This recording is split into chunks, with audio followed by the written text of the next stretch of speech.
Hi everybody, welcome to my channel. I'm Dr. Boz and I am here to talk about the ketogenic diet. I am super excited about this little lesson that I've been working on with some patients for probably 6 weeks. They have been troopers to be able to provide some of this information to use as a teachable tool for you. So welcome to my channel. If you're new to the channel, I am an internal medicine physician and I am an advocate of the ketogenic diet. I am in the process of writing a second book. If you haven't checked out the first book, any way you can, it is an incredible guide to beginners trying to understand the ketogenic diet and why it's so powerful. It sounds self-serving, but I really do encourage you, if you're listening to these lessons, these are pretty advanced lessons on a ketogenic diet as I prepare for the second book. This is how I fund it though, so thank you for anybody who's bought the book. The book is a story about my mom facing a life or death situation at 71. She was ready to give up on her cancer treatment, and I had been studying the ketogenic diet and its impacts on improving brain health while I stumbled upon the data on what it does for cancer patients. So my mom was pretty sick, so she couldn't have tuned into a lesson like this, which is pretty advanced. So the book is a very great story intermixed with some lessons on the ketogenic diet and why it is such a powerful diet.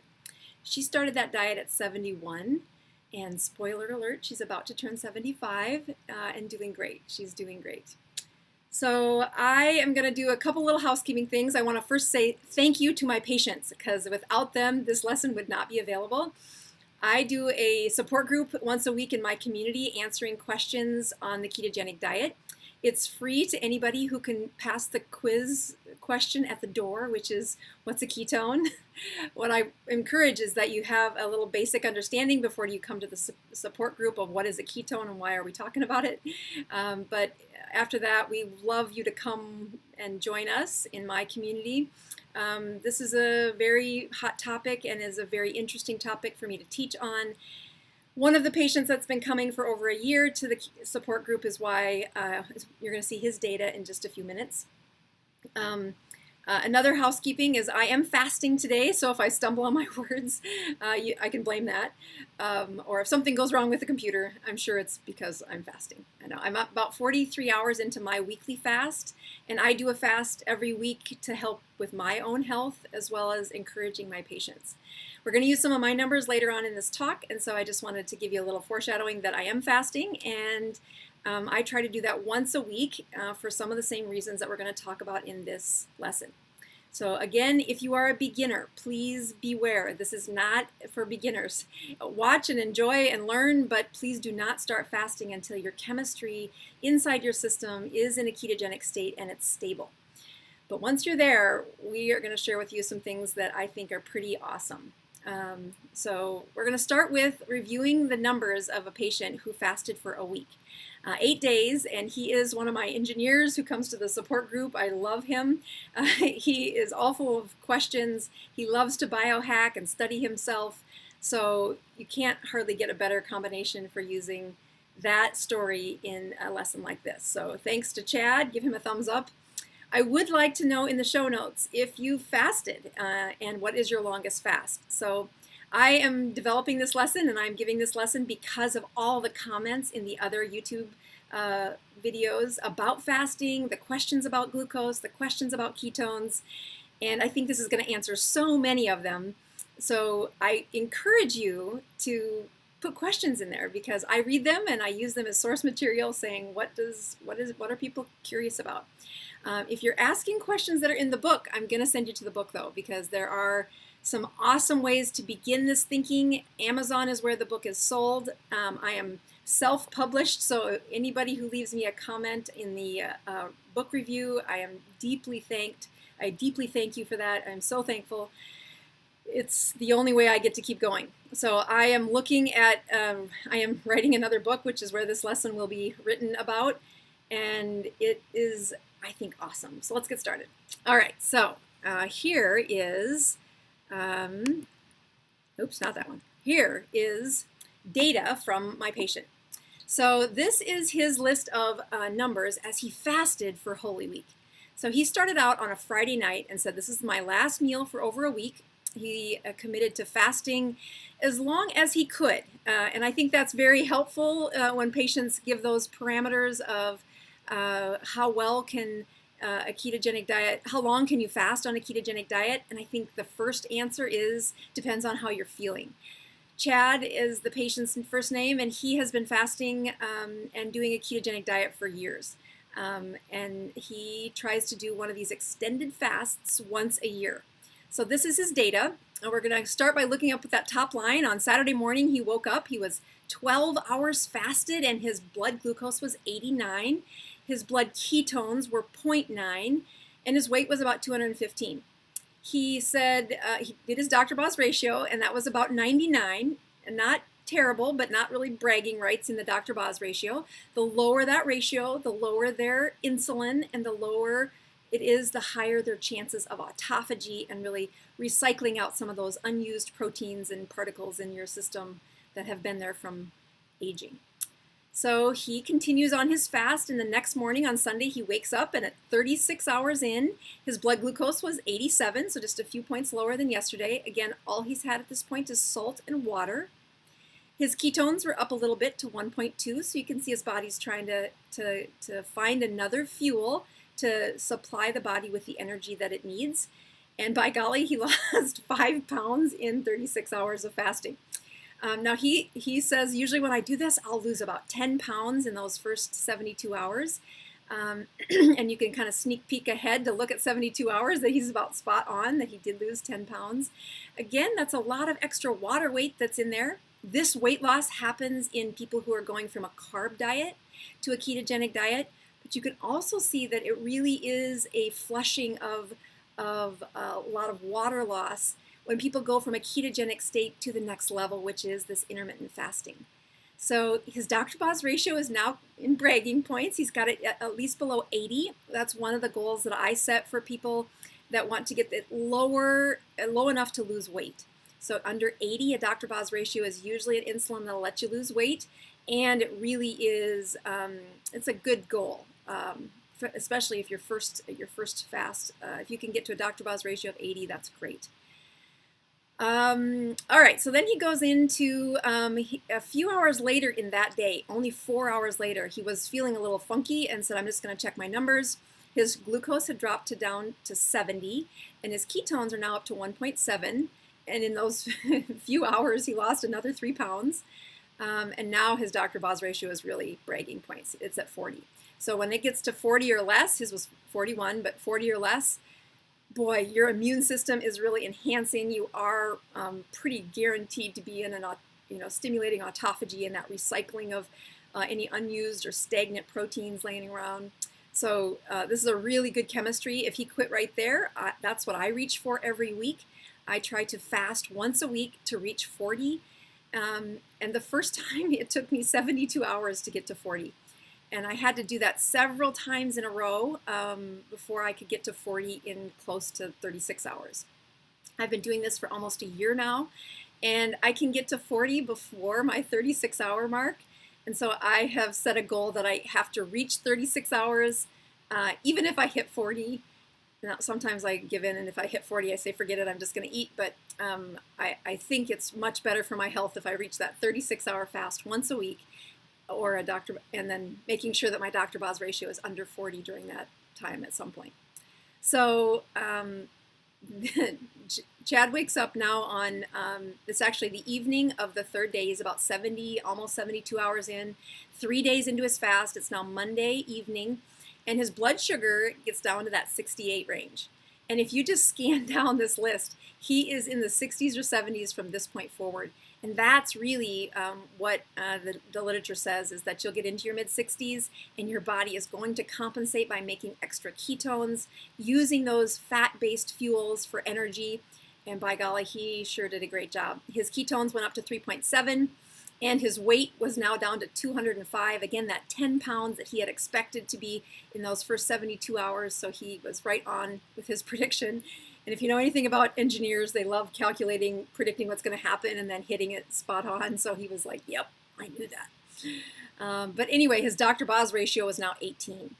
When you read in the book, my mother was fighting cancer, and so she was on a prescribed ketogenic diet, much like I would prescribe for a seizure patient. And these are very intense parameters where we try to get a Dr. Boz ratio of less than 20. That is not easy. Chad is a male in his 40s with lots of extra mitochondria because he's a male, and then his metabolism is easy to spark and to rise. At my mom at 71, as a female, her ability to get a Dr. Boz ratio under 20, oh, was super hard. She really struggled to do that, and we had to do some other tricks to get her under 20. But if you just kind of scan down that list of Dr. Boz ratios for the rest of the week, he is under 20, with the exception of on the 20th. We'll get to that in a bit. So now we're at 84 hours in the next day, Tuesday morning, and again, his ketones are up to 3.9. He's lost another pound. He's holding steady at his glucose, and the ratio is now down to 16. He keeps going for the next couple of days. Again, Tuesday night is when he had kind of a fit. He said, it wasn't so much a craving as it was, I told myself that if I didn't feel well, I was okay to just quit. And he had these really great numbers. He was feeling good. And he was just like, okay, fine, I deserve food. I deserve food. And he drove to one of the places where he always buys steaks, and they had just closed, just like divine intervention. Then he couldn't get access to his favorite steaks. And then he was thinking about bacon, and he had driven back over to another place in hopes that it was open, and they had just closed. And so by this point, he's kind of gotten through the moment of kind of almost like, he said he wasn't hungry. It was just this mental shift where he was so intense about trying to eat that he deserved to eat. And so he had kept Gatorade in his, not Gatorade, sorry. He had kept an electrolyte drink that had no sugar in it. I can't remember which one it was. But it was a sugar substitute, no sugar, no calories. He usually doesn't drink those, but he knew that it had the highest amount of electrolytes in it. So he had kept those in his car. While he was driving around, he took in a whatever that was, electrolyte drink with no sugar, a sugar substitute, and got through the moment. So by the time he gets to the place where he could buy the bacon, he was like, he was able to drive back home and then just go to bed. Just go to bed. So Tuesday night was rough for him. That was, end of day 4. That's like, boy, nobody would say anything but good job. And his numbers were pretty intense. He's now up to a ketones of 4.7. That was before he had the electrolyte drink, if I remember the time right there. Actually, that 4.7 was 40. That was 7 p.m. He went looking for food right at that point. So just knowing what time the store closed, that's when that happened. But he's got a ratio of 13. So again, ketones up in that 4.7. The next day, 108 hours in, he's up to 5.2 on his ketones. And this is when he starts texting me saying, is this dangerous? Am I in trouble? Is this going to hurt me? And I'm like, no, keep going. This is awesome. And then about on Thursday morning, Thursday, he had said something about, how high do you think it'll go? And I said, I don't think you'll get above 6. And of course, I lost that bet within 20 minutes of saying it, because he checked and he was at 6.2, and then he went up as high as 7.5. But this is a great moment to say what is okay for ketones. And again, it's how he feels. He was really good about keeping his electrolytes up by keeping that salt in, and his ketones did get up pretty high, but not anywhere close to what I would look for ketoacidosis. So again, for ketoacidosis, you need to have high sugars at the same time you have high ketones. So he clearly doesn't have that. He does have a pretty steady supply of ketones, and I would contend his body is using every single one of those. You'll look in the ketogenic world, and folks will ask, Doc, why do my ketones go down during the day? They were so good, when I first woke up. And it's because your body's using them. They are a fuel. They aren't meant to pee out. You urinating them out in a ketone. They say my ketone sticks are low. I'm like, probably because your body's using them. That's one of the options anyway. If you stopped making them, it's because your carbs were too high and your body said, nope, we can use glucose. He or she's eating those again. So if you are sticking with a really less than 20 grams of carbohydrates a day and you see your ketones go down, it's probably because you used them. So we keep going on his story here, and we get into the Friday, the 7th day. Again, really good glucose numbers, really good ketone numbers, and he said he felt amazing. Only, I think, one night in this whole thing really had a unsettled sleep, and he's really good about tracking his sleep and keeping hours of how many hours he slept. You get into 8 o'clock on the morning of Saturday, and I think this was... Yeah, he played basketball. So he said he checked his numbers right before he played basketball, and then a couple hours after playing basketball. I don't think those numbers got in the spreadsheet. So I think that 181 hours where a glucose of 100 was right before he was playing basketball. And so his system, maybe it's right after he played basketball, because that's 7:18 in the morning. I don't know how you play basketball before that hour. I think that's right before he played. But he had a glucose of 100, and he said, well, where did all that glucose come from? I didn't have any sugar, and you would bet that by now his glycogen storages have been emptied in a major way. And so we're going to talk about that as I look at some of these slides in just a second. He did make it till 174 hours. Oopsie, I forgot that can't be right. So 181 hours on the 19th, on the 20th, and then it'd be 184 hours. I typed that wrong, sorry. 184 hours, approximately 8 days of fasting. His final numbers right before he broke his fast, his glucose was 78, his ketones were 6.6, and his Dr. Boz ratio was 12. So we're going to give it up for Chad.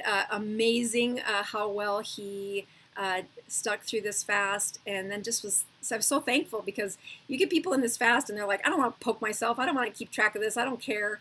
But when you get somebody as analytical as Chad, he was happy to do it. He even said, look how great my metabolism stayed the next morning after I broke my fast. And again, throughout the following week, his ketones continue to be higher than they've been in, probably for several months. So again, when looking at why do people fast, we are talking about stimulating your metabolism. So if you look at where did his glucose come from, this is the slide that's in chapter 16 in my book. So for those of you that have your book, you can open it up and we're going to go through that.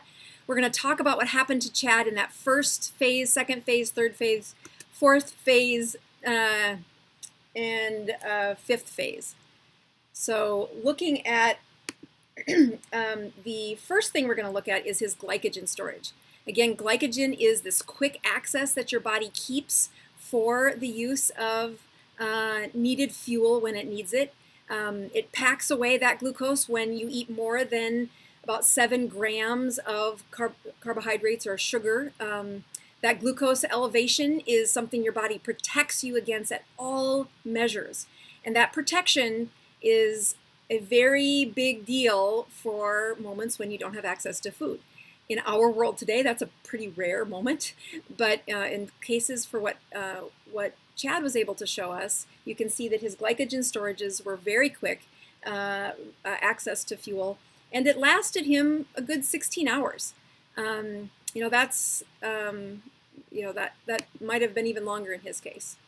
So as we look at the other thing that happens during fasting, and he got into that 8 days, we look at where else he could have gotten glucose. And that is from proteins and fat, not from carbs and not from that stored glycogen. And this is where those ketone churns become really high. You can see that the glucose is turning. People get really worried about the word gluconeogenesis on a ketogenic diet. Remember that this patient is young, he's in his 40s, he is metabolically strong. I am not worried about his muscle loss. I would not be saying the same thing to my mother who's 75. I would not ask her to do this long of a fast. I like folks to remember this is a fasting mimicking diet. So when we look at you on a ketogenic state, we look at that second phase where people say, Doc, where is all this glucose coming from? I eat less than 20 carbs a day. How could I possibly have that high a glucose? And this is the same with Chad. When he started his fast, he was 12 hours, the first time we checked, he was 12 hours after he had eaten, and there was plenty of glucose. And it stayed in that 90s, 80s for those first few hours. And then it sunk down into that range of 50s to 60s, which is where I would expect it to be in an extended fast, in a healthy, metabolic healthy patient. But where does it come from? It comes from all the stored glycogen. You say, well, how long am I going to keep having high blood sugars and I'm in a ketogenic state? And the answer is until you empty out all those glycogen. You're like, I have to be empty by now. And I would contend that the longer you've been overweight, the longer you've been in a state of high insulin, the more you've tucked away into your liver cells and your muscle cells.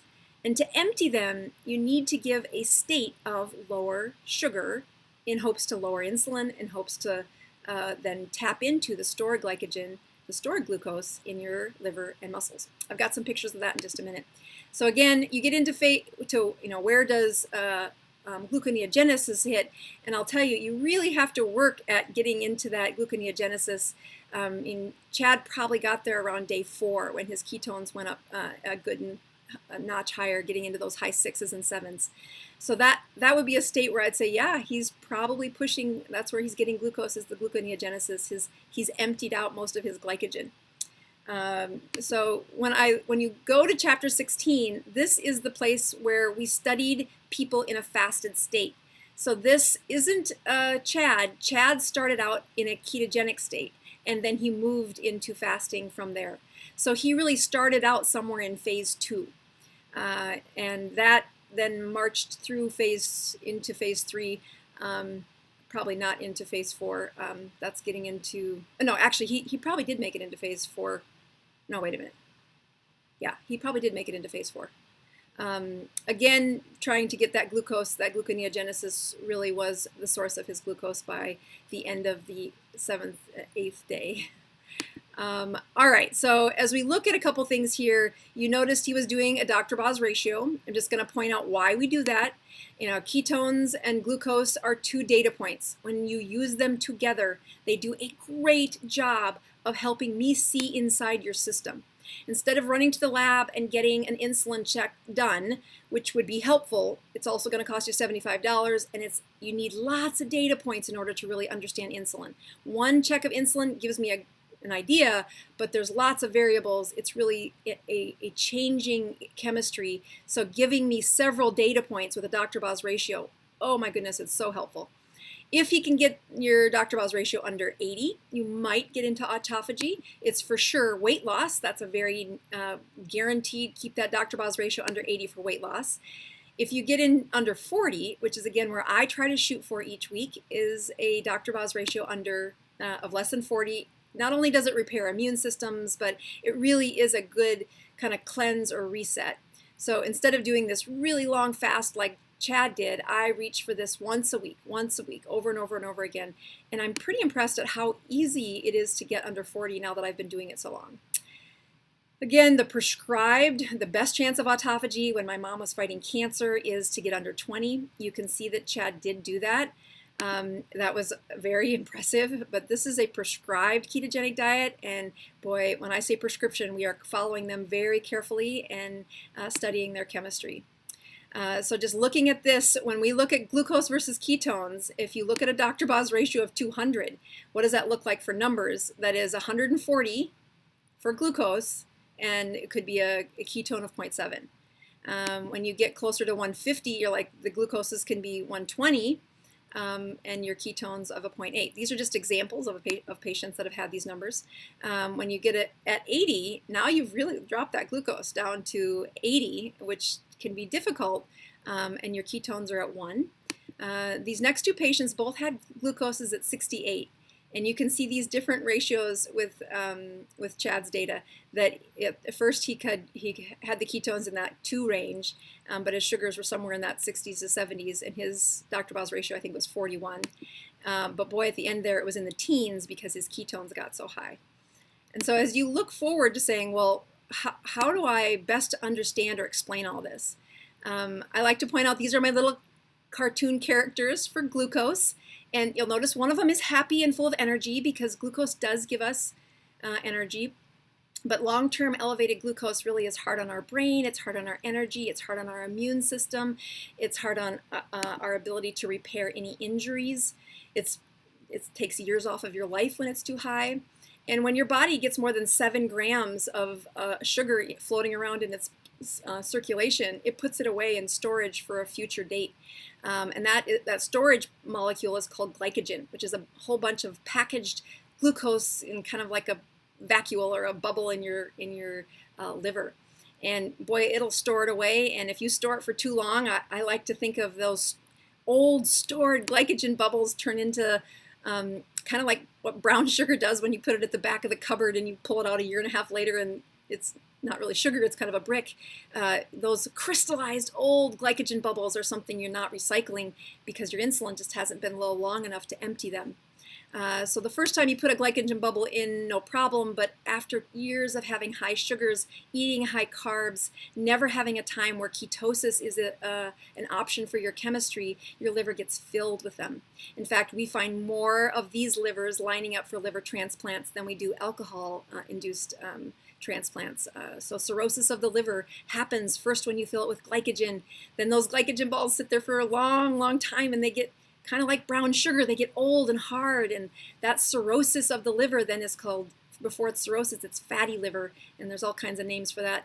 But then it moves on to the liver's so hardened that it can't filter your blood anymore, and that's going to be liver failure if you don't get a transplant. So before that ever happens, emptying those glycogen bubbles is a safe way to go. So this patient's blood is represented by both little blue balls and those red squares. So the red squares are the glucose, and there's not a lot of them. There's just probably a normal amount, but there's also ketones present, which are what those little blue balls represent. So as you have both ketones and glucose in your blood system, you're on a ketogenic diet, you're eating less than 20 carbs a day, and you will get emptying of those glucose. And what happens when you empty those glucose is you recycled some of those glycogen balls. Now, your body will fill those glycogen balls back up once you eat carbs or you eat more than 7 grams at one setting. And so they're easy to fill up again. Your body wants those around. So to get all of those glycogen balls emptied, getting those Dr. Boz ratio under 40 is a very powerful predictor of, did I empty any glycogen balls out this week? When looking at the other place your body stores glycogen, the liver is one option, but your muscles are another major source of where you store these extra little pockets of sugar.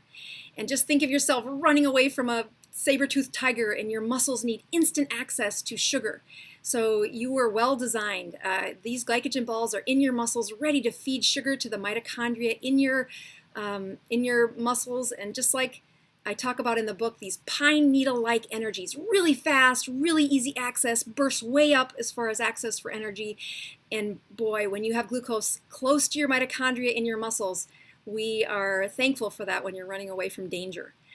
How did they get there? You had this blood vessels filled with sugar, and your body keeps emptying those sugars to keep the blood sugar stable. It does not like the blood sugar above 85. It wants it lower than that, and you use buckets of insulin to keep it in the range of 80 or less, or 85 or less.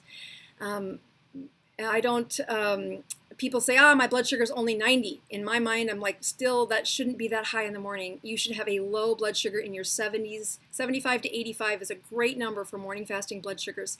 That's when I know you haven't been excessively using insulin, excessively using carbohydrates. It really isn't fair, though, because if you're young and you have lots of insulin, your body will keep it below 85 every time you look. But it's at the price of making so many of these glycogen balls that once you do start on a ketogenic diet, they get ticked off. They're sending me messages saying, I've been on a ketogenic diet for 16 weeks and I'm still having blood sugars in my 101, 103, 98 in the morning. And it's because they're still emptying these glycogen balls. They're still finding the pockets of them everywhere.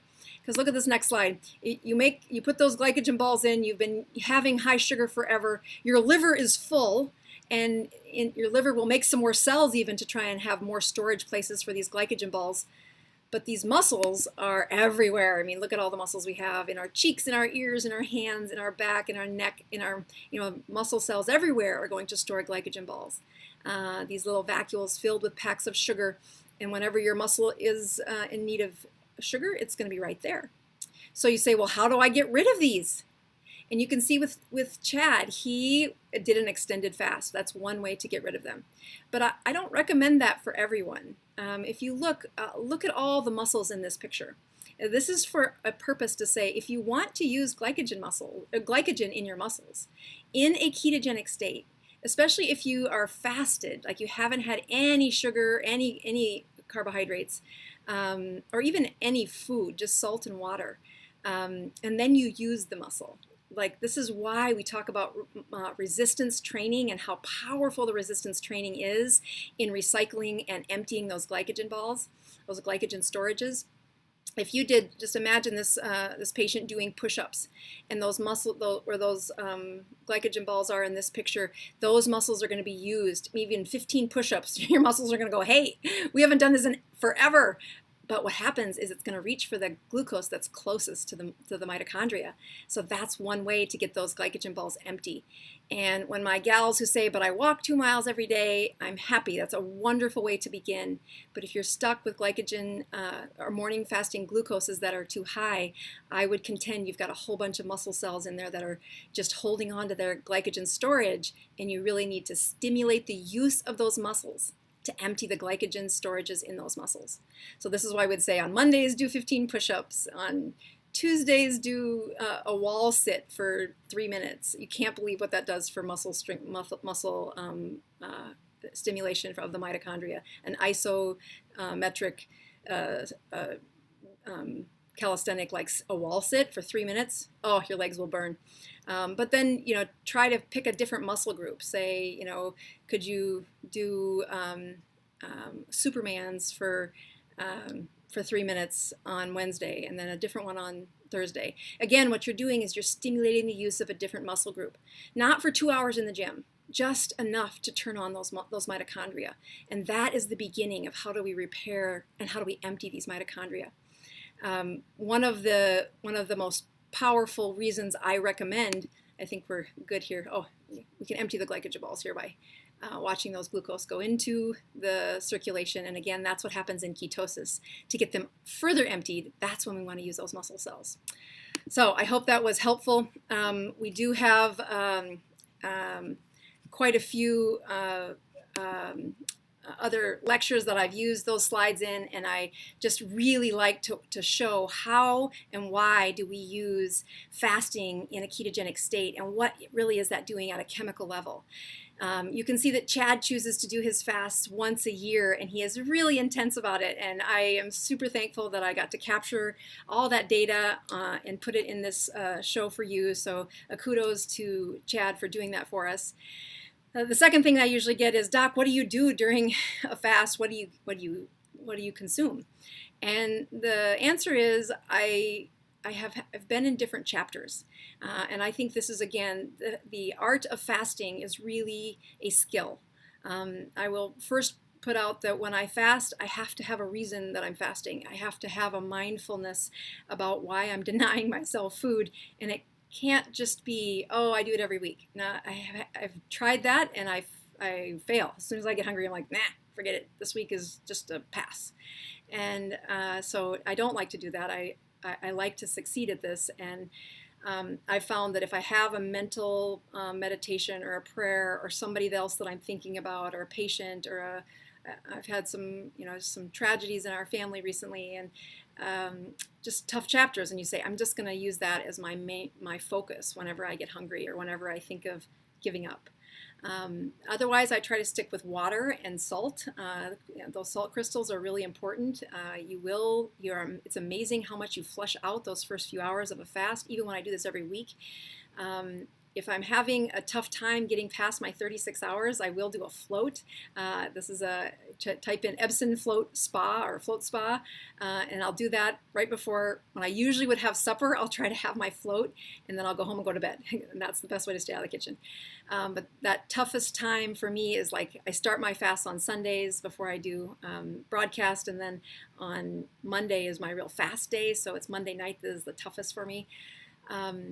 And then the other thing I've done is I use black coffee in the morning, and then I don't like the feeling of the coffee as the day goes on.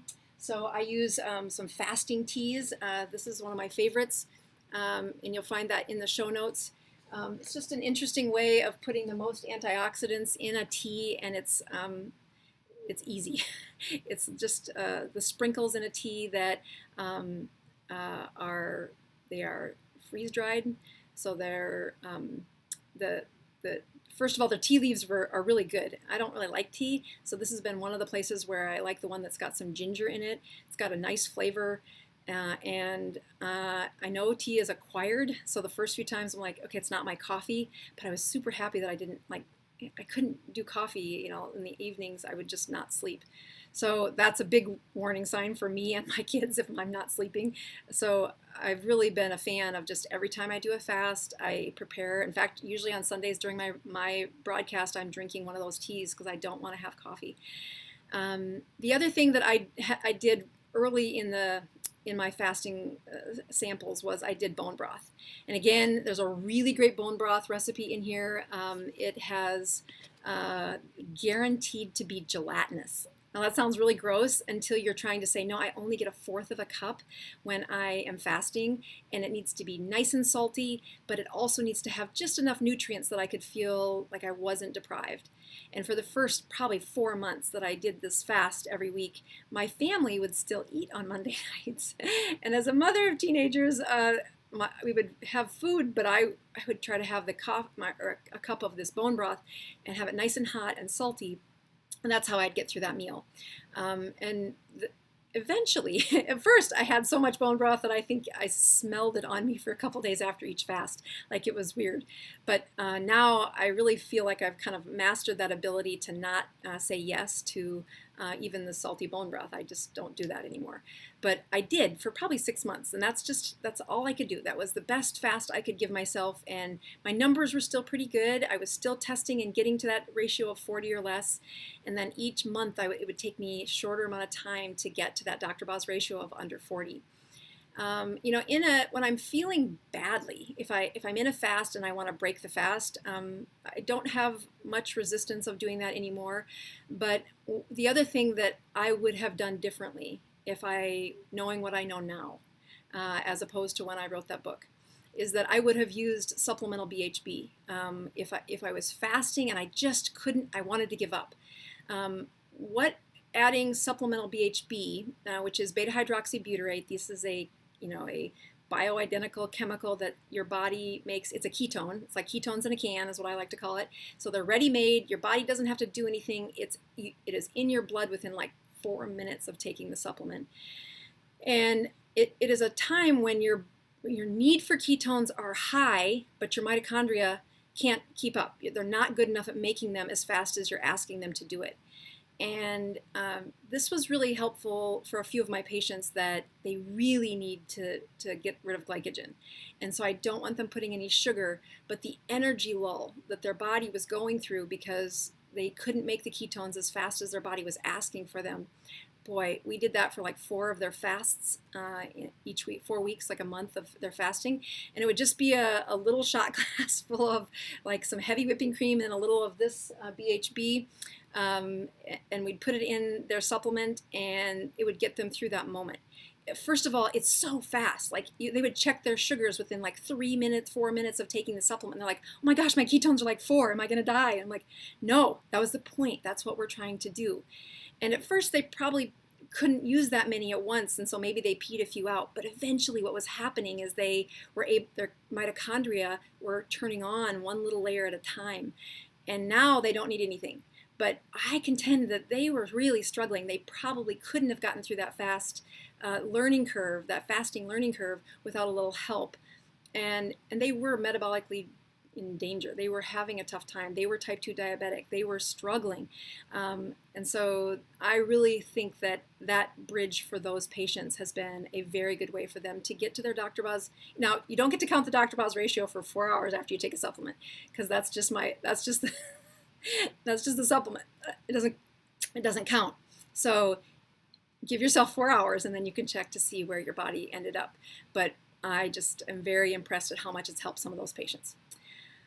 All right, so I think that gives you a pretty good rounded summary on extended fasts and what they look like and what are the ups and downs and what are some numbers for glucose and for ketones. There's a couple other lectures out there where I go through the chemistry of what happens during a fast. That's a really good video to watch after seeing Chad's example of a 8-day fast. All right, once again, thank you, and thanks to all of you that have written a review. People write in all the time saying, how can I help your channel? How can I support your channel? And of course, a book review is golden. Anybody that you know that would benefit from the ketogenic diet, buy them a book, share the book. It's absolutely my favorite way for you to say thank you. So signing off is Dr. Boz. Until next time, we are helping your health one ketone at a time.